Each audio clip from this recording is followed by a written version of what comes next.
दोस्तों, दुनिया में ऐसे कई आइलैंड हैं जहां कभी लोग रहा करते थे, लेकिन बाद में वो किसी न किसी वजह से वीरान हो गए। एक ऐसा ही आइलैंड जापान के शहर नागासाकी के कोस्ट पर स्थित है, जिसे बैटलशिप आइलैंड के नाम से जाना जाता है।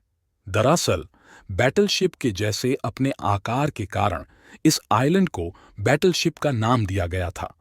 इस आइलैंड को हाशिमा आइलैंड के नाम से भी जाना जाता है।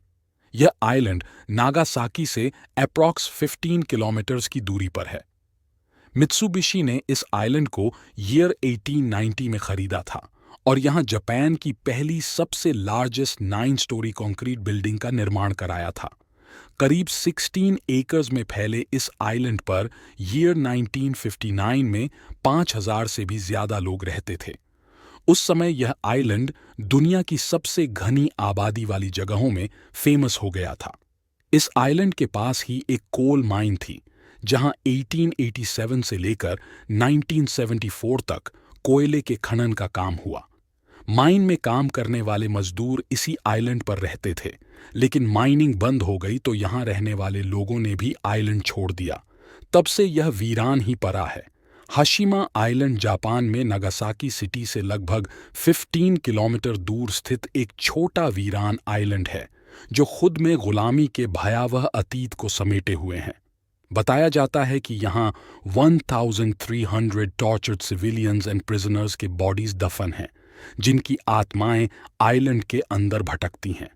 मेंटेनेंस के अभाव में इस आइलैंड पर बनी टॉल बिल्डिंग्स अब खंडहर हो गई हैं। यहाँ स्कूल से लेकर हॉस्पिटल और रेस्टोरेंट तक सब थे, लेकिन अब सिर्फ यहाँ उनके खंडहर ही दिखते हैं। चूंकि यह आइलैंड चारों तरफ से कंक्रीट वॉल से घिरा हुआ है, लेकिन जापान में अक्सर आने वाले तूफान के चलते इसे भी काफी नुकसान पहुंचा है। अब यहाँ का नज़ारा बेहद ही डरावना लगता है। कई सालों तक यह आइलैंड बंद रहा, जहां लोगों का जाना मना था, लेकिन द 22 ऑफ अप्रैल 2009 को इसे दोबारा टूरिस्ट के लिए खोल दिया गया।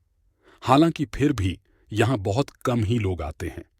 खास बात यह है कि इस आइलैंड पर कई फिल्म्स की शूटिंग भी हो चुकी है।